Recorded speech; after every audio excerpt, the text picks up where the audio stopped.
Hello ನನ್ನ ಕುಟುಂಬದವರೇ, ಹೇಗಿದ್ದೀರಾ? I hope ನೀವೆಲ್ಲರೂ ಚೆನ್ನಾಗಿದ್ದೀರಾ ಅಂತ ತಿಳ್ಕೊಂಡು ಇವತ್ತಿನ ಕಾರ್ಯಕ್ರಮವನ್ನು ಪ್ರಾರಂಭ ಮಾಡ್ತಾ ಇದ್ದೀನಿ. ಬಹಳ ದಿನಗಳ ನಂತರ ನಾನು ವೆಜಿಟೇಬಲ್ ಬಾತ್ ಮಾಡ್ತಾ ಇದ್ದೀನಿ. ಕಳೆದ ವರ್ಷ ನವಂಬರ್ಲೇನೋ ನಾನು ಮಾಡಿದ್ದು ಅವರೆಕಾಳು ಬಾತು. ಅದಾದಮೇಲೆ ನಾನು ಮಾಡೇ ಇರಲಿಲ್ಲ, ಯಾಕೆಂದರೆ ನಮ್ಮಲ್ಲಿ ಯಾರೂ ಅಷ್ಟೊಂದು ಇಷ್ಟಪಡೋದಿಲ್ಲ. ಆದ್ದರಿಂದ ನಾನು ಸ್ಟ್ರೀಟ್ ಸ್ಟೈಲ್ನಲ್ಲಿ ಇವತ್ತು ಮಾಡಿದ್ದೀನಿ.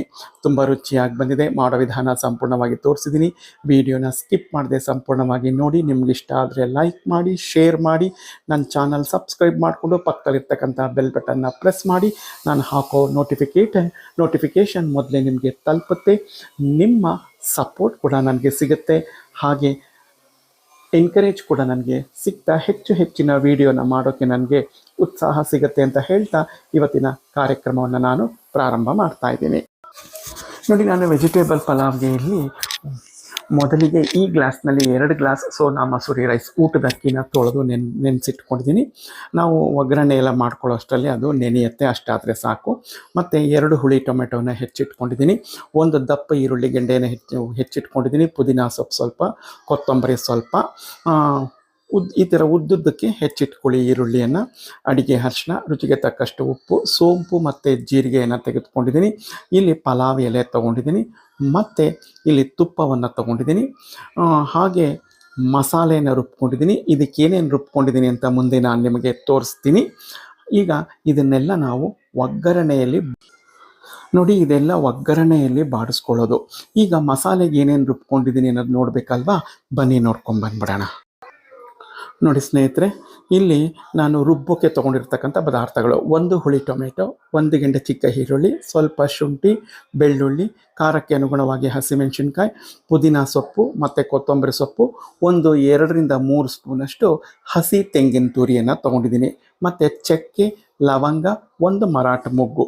ಇದನ್ನೆಲ್ಲನೂ ನಾನು ಈಗ ನುಣ್ಣಗೆ ಬಂದ್ಬಿಡ್ತೀನಿ. ಮತ್ತು ಏಲಕ್ಕಿಯನ್ನು ನಾನು ಒಗ್ಗರಣೆಗೆ ಹಾಕ್ತಿಲ್ಲ, ಇದ್ರ ಜೊತೆಗೆ ಹಾಕ್ಕೊಂಡು ಬಂದ್ಬಿಡ್ತೀನಿ. ಇಲ್ಲಿ ನಿಮಗೆ ಏಲಕ್ಕಿ ತೋರಿಸಿಲ್ಲ, ರುಬ್ಬೇಕಾದ್ರೆ ಜಾರಿಗೆ ಹಾಕ್ಕೊತೀನಿ. ನೋಡಿ, ಈ ವಿಧಾನದಲ್ಲಿ ಸ್ವಲ್ಪ ನೀರು ಹಾಕ್ಕೊಂಡು ಗಟ್ಟಿಗೆ ನುಣ್ಣಗೆ ಬಂದಿದ್ದೀವಿ. ಸ್ನೇಹಿತರೆ, ನಾನು ಕುಕ್ಕರಲ್ಲಿ ಮಾಡ್ತಾ ಇರೋದು. ಕುಕ್ಕರ್ ಇಟ್ಕೊಂಡಿದ್ದೀನಿ. ಕುಕ್ಕರ್ಗೆ 3 ಸ್ಪೂನ್ ತುಪ್ಪ ಮತ್ತು ಎಣ್ಣೆ 3 ಸ್ಪೂನ್. ನೋಡಿ, ಎಣ್ಣೆ ತುಪ್ಪ 2 ಸಮ ಪ್ರಮಾಣದಲ್ಲಿ ತೊಗೊಂಡಿದ್ದೆ. 3 ಸ್ಪೂನು ಎಲ್ಲ ಕರಗಿ ಬಂದಿದೆ. ಈಗ ಮೊದಲಿಗೆ ಪಲಾವ್ ಎಲೆ ಹಾಕ್ಕೊತಾ ಇದ್ದೀನಿ. ಒಂದು 30 ಸೆಕೆಂಡು ಬಾಡಿಸ್ಕೊತೀನಿ. ನೋಡಿ, ಈಗ ಒಂದು 30 ಸೆಕೆಂಡ್ ಬಾಡಿಸ್ಕೊಂಡೆ. ಈಗ ಸೋಂಪು ಮತ್ತು ಜೀರಿಗೆಯನ್ನು ಹಾಕ್ಕೊತಾ ಇದ್ದೀನಿ. ಇದನ್ನು ರುಬ್ಬಕ್ಕೂ ಹಾಕ್ಕೊಂಡಿದ್ದೆ, ನೆನಪಿರಲಿ. ಇದು ಚಿಟಪಟ ಅಂತ ಸಿಡಿದಾಯಿತು. ಈಗ ಈರುಳ್ಳಿ, ಪುದೀನ ಸೊಪ್ಪು ಎರಡನ್ನೂ ಹಾಕ್ಕೊತಾ ಇದ್ದೀನಿ. ನೋಡಿ, ಈರುಳ್ಳಿ ಎಲ್ಲ ಬಾಡಿ ಈಗ ಚೆನ್ನಾಗಿ. ಈ ಸಮಯದಲ್ಲಿ ನಾನೇನು ಮಾಡ್ತಾ ಇದ್ದೀನಿ ಅಂತಂದರೆ ಟೊಮೆಟೊವನ್ನು ಹಾಕ್ಕೊತೀನಿ. ನೋಡಿ, 2 ಟೊಮೆಟೊ ಹೆಚ್ಚಿಟ್ಕೊಂಡಿದ್ದೆ, ಹುಳಿ ಟೊಮೆಟೊ. ಅಲ್ಲಿ ರುಬ್ಬಕ್ಕೆ 1 ಟೊಮೆಟೊ ಹಾಕ್ಕೊಂಡಿದ್ದೀನಿ. ಒಟ್ಟು ಟೋಟಲ್ 3 ಟೊಮೆಟೊವನ್ನು ಉಪಯೋಗಿಸಿದ್ದೀನಿ, ನಾಟಿ ಟೊಮೆಟೊ. ಈಗ ಇದನ್ನು ನಾವು ಬಾಡಿಸ್ಕೊಳ್ಳೋಣ ಎಣ್ಣೆಯಲ್ಲಿ. ನೋಡಿ, ಟೊಮೆಟೊ ಈರುಳ್ಳಿ ಎಲ್ಲ ಬಂತು. ಈಗ ಪುದೀನ ಸೊಪ್ಪು ಹಾಕ್ಕೊಂಡು ಸ್ವಲ್ಪ ಬಾಡಿಸ್ಕೊಳ್ಳೋಣ. ನೋಡಿ, ಪುದೀನ ಸೊಪ್ಪೆಲ್ಲ, ಟೊಮೆಟೊ ಈರುಳ್ಳಿ ಎಲ್ಲ ಬಾಡ್ತಾ ಬಂತು. ಹಣ್ಣಾಗಿದೆ ನೋಡಿ ಟೊಮೆಟೊ ಬಾಡಿ. ಈಗ ನಾವು ರುಬ್ಬಿಟ್ಕೊಂಡಿರ್ತಕ್ಕಂಥ ಮಸಾಲೆಯನ್ನು ಹಾಕ್ಕೊಳ್ಳೋಣ. ಇದನ್ನು ಸಹ ಸ್ಟವ್ನ ಹಾಕ್ಕೋಬೇಕಾದ್ರೆ ಸ್ಟವ್ ಲೋ ಫ್ಲೇಮಲ್ಲಿ ಇಟ್ಕೊಂಡು ಹಾಕ್ಕೊಳ್ಳಿ. ನೋಡಿ, ಮಸಾಲೆ ಹಾಕಿದ್ಮೇಲೆ ಅಡಿಗೆ ಅರಿಶಿನ ಹಾಕ್ಕೊಂಡೆ, 1 ಚಿಟಿಕೆ. ನಾನು ರುಬ್ಬಕ್ಕೆ ಹಾಕ್ಕೊಂಡಿರಲಿಲ್ಲ. ಈಗ ಲೋ ಫ್ಲೇಮಲ್ಲಿ ಇದನ್ನು ಬಾಡಿಸ್ಕೊಳ್ಳೋಣ, ಇಲ್ಲಾಂದರೆ ಅಡಿ ಹತ್ತಿಬಿಡುತ್ತೆ, ನೆನಪಿರಲಿ. ನೋಡಿ, ಈಗ ರುಚಿಗೆ ತಕ್ಕಷ್ಟು ಕಲ್ಲುಪ್ಪು ಹಾಕ್ಕೊತಾ ಇದ್ದೀನಿ. ಇದನ್ನು ಸಹ ಮಿಕ್ಸ್ ಮಾಡ್ಕೊಳ್ಳೋಣ. ನೋಡಿ ಸ್ನೇಹಿತರೆ, ಮಸಾಲೆ ಎಲ್ಲ ಬೆಂದು ಎಣ್ಣೆ ಬಿಟ್ಟಿದೆ. ಈ ರೀತಿ ನಾವು ಮಾಡಿಕೊಂಡಾಗ ನಿಮಗೆ ಸ್ಟ್ರೀಟ್ ಸ್ಟೈಲ್ನಲ್ಲೇ ಅಥವಾ ಮದುವೆ ಮನೆ ಶೈಲಿಯಲ್ಲೇ ನಿಮಗೆ ರುಚಿಕರವಾಗಿ ವೆಜ್ ಬಾತ್ ಬರುತ್ತೆ. ತುಂಬ ಚೆನ್ನಾಗಿರುತ್ತೆ. ಒಮ್ಮೆ ಈ ವಿಧಾನದಲ್ಲಿ ನೀವು ಮಾಡಿ, ಸ್ವಲ್ಪ ಪೇಷನ್ಸಿಂದ ಮಾಡಿ, ತುಂಬ ಚೆನ್ನಾಗಿರುತ್ತೆ. ಈಗ ಉಪ್ಪು, ಖಾರ ಎಲ್ಲವೂ ಮಸಾಲೆಗೆ ಹಿಡಿದಿದೆ. ಈಗ ನಾವು ಹೆಚ್ಚಿಟ್ಕೊಂಡು ತೊಳ್ಕೊಂಡಿರ್ತಕ್ಕಂಥ ತರಕಾರಿಗಳನ್ನ ಇದಕ್ಕೆ ಹಾಕ್ಕೊಳ್ಳೋಣ.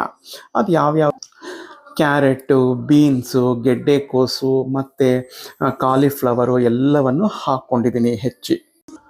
ನೋಡಿ, ಎಲ್ಲ ಮಿಕ್ಸ್ ಮಾಡ್ಕೊಂಡಿದ್ದೀನಿ. ಈಗ ನಾನು ಪಕ್ಕದಲ್ಲಿ 2 ಗ್ಲಾಸ್ ಅಕ್ಕಿಗೆ 4 ಗ್ಲಾಸ್ ನೀರನ್ನು ಇಟ್ಕೊಂಡಿದ್ದೆ. ಅದು ಬಿಸಿಯಾಗಿ ಬಂದಿದೆ. ಅದಕ್ಕೆ ಜಾರ್ನ ಸಹ ತೊಳೆದು ಹಾಕ್ಕೊಂಡು 4 ಗ್ಲಾಸ್ ಮಾಡ್ಕೊಂಡಿದ್ದೀನಿ. ನೋಡಿ, ಈಗ ಮರಳಿದೆ. ಈ ರೀತಿ ನಾವು ಮಾಡ್ಕೊಳ್ಳೋದ್ರಿಂದ ನಿಮಗೆ ಬೇಗ ಆಗುತ್ತೆ ಬಾತು ಕುಕ್ಕರಲ್ಲಿ. ಆದ್ದರಿಂದ ಈ ರೀತಿ ಮಾಡ್ಕೊಂಡಿದ್ದೀನಿ. ನಾವು ಮೊದಲೇ ನೀರು ಕಾಯಿಸ್ಕೊಂಡು ಹಾಕ್ಕೊಳ್ಳೋದ್ರಿಂದ ಈಗ ತಕ್ಷಣ ಕುದಿ ಬಂದ್ಬಿಡುತ್ತೆ. ರುಚಿ ಸರಿ ಇದೆಯಾ ಅಂತ ನೋಡಿಕೊಂಡು ಈಗ ನಾವೇನು ಮಾಡೋಣ, ನೆನೆಸಿಟ್ಕೊಂಡಿರ್ತಕ್ಕಂಥ ಅಕ್ಕಿಯನ್ನು ಇದಕ್ಕೆ ಹಾಕ್ಕೊಳ್ಳೋಣ. ನೀರು ಕುದಿ ಬರ್ತಿದ್ದಂಗೆ ನಾನು ನೆನೆಸಿಟ್ಕೊಂಡಿರ್ತಕ್ಕಂಥ ಅಕ್ಕಿಯನ್ನು ಹಾಕ್ಕೊಂಡಿದ್ದೀನಿ. ಈಗ ಅಕ್ಕಿ ಹಾಕಿರ್ತಕ್ಕಂಥ ನೀರು ಒಂದು ಕುದಿ ಬರಲಿ, ತಕ್ಷಣ ಬಂದ್ಬಿಡುತ್ತೆ. ಯಾಕಂದರೆ ಬಿಸಿ ನೀರೇ ಹಾಕಿರೋದ್ರಿಂದ ತಕ್ಷಣ ಬಂದ್ಬಿಡುತ್ತೆ. ನೋಡಿ ಕುದಿ ಬರ್ತಾ ಇದೆ. ಈಗ ರುಚಿ ನೋಡಿ, ಉಪ್ಪು ಸರಿ ಇತ್ತು ಅಂತಂದರೆ ಈಗ ಅರ್ಧ ಹೋಳು ನಿಂಬೆ ಹಣ್ಣನ್ನು ಹಿಂಡ್ಕೊಳ್ಳಿ. ಕುದಿ ಬರದೆ ನಿಂಬೆ ಹಣ್ಣನ್ನು ಹಿಂಡ್ಕೋಬೇಡಿ, ಅವಾಗ ಕಹಿ ಬಂದ್ಬಿಡುತ್ತೆ. ಈಗ ಅರ್ಧ ಹೋಳು ನಿಂಬೆ ಹಣ್ಣನ್ನು ಹಿಂಡಿ ಲಿಡ್ ಕ್ಲೋಸ್ ಮಾಡಿ 2 ವಿಷಲ್ ತೊಗೊಂಬರ್ತೀನಿ, ನಂತರ ನಿಮಗೆ ಶೇರ್ ಮಾಡ್ತೀನಿ. ಸ್ನೇಹಿತರೆ 2 ವಿಷಲ್ ತೊಗೊಂಡಿದ್ದೀನಿ. ಈಗ ಪ್ರೆಷರ್ ಇಳಿದಿದೆ ಅನಿಸುತ್ತೆ. ಈಗ ಲಿಡ್ನ ಓಪನ್ ಮಾಡಿ ನಿಮಗೆ ತೋರಿಸ್ತೀನಿ. ನೋಡಿ ಓಪನ್ ಮಾಡಿದ್ದೀನಿ ಲಿಡ್ನ. ಏನು ಘಮ ಘಮ ಘಮ ಘಮ ಅಂತ ಇದೆ ಗೊತ್ತಾ? ಹೋಟೆಲ್ ಶೈಲಿಯ, ಮದುವೆ ಮನೆ ಶೈಲಿಯ ವೆಜ್ ಬಾತ್ ರೆಡಿಯಾಗಿದೆ. ಒಮ್ಮೆ ನೀವು ಮಾಡಿ ನೋಡಿ, ಹೇಗಿತ್ತು ಅಂತ ನನಗೆ ಮರೆಯದೆ ಕಮೆಂಟ್ನಲ್ಲಿ ತಿಳಿಸಿ. ನಾನು ಇದಕ್ಕೆ ರಾಯ್ತ ಮಾಡ್ಕೊಂಡಿದ್ದೀನಿ, ತುಂಬ ರುಚಿಯಾಗಿರುತ್ತೆ. ಒಮ್ಮೆ ನೀವು ಈ ರೀತಿ ಮಾಡಿಕೊಂಡು ತಿಂದು ಹೇಗಿತ್ತು ಅಂತ ನನಗೆ ಕಮೆಂಟ್ನಲ್ಲಿ ಮರೆಯದೆ ತಿಳಿಸಿ. ನಾಳೆ ಮತ್ತೊಂದು ಇಂಟ್ರೆಸ್ಟಿಂಗ್ ವಿಡಿಯೋ ಒಂದಿಗೆ ಬರ್ತೀನಿ. ಎಲ್ಲರಿಗೂ ನಮಸ್ಕಾರಗಳು. ಜೈ ಗಣೇಶ.